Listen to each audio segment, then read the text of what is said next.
فوج کو کہتے ہیں کہ اگر آرمی چیف الیکٹڈ حکومت کو نہیں گراتا تو فوج اس کو ہٹا دے. ہم فوج کو نہیں کہتے کہ اس کی حکومت کا تختہ الٹو. ہم صرف سلیکٹرز کو کہتے ہیں کہ اس سے پیچھے ہٹ جاؤ.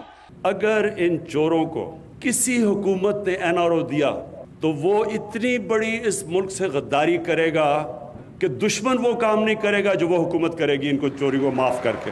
تم جانتے ہو کہ تمہاری اوقات اور حیثیت اب ایک این آر او دینے والے کی بھی نہیں رہی.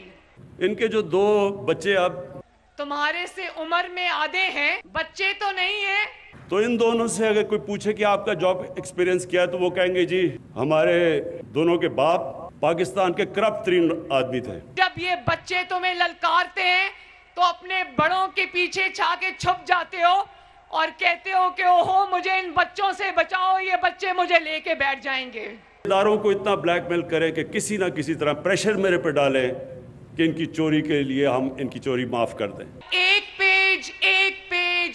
پیج کی رٹ لگا کر جتنا تم نے فوج کو بدنام کیا شاید ہی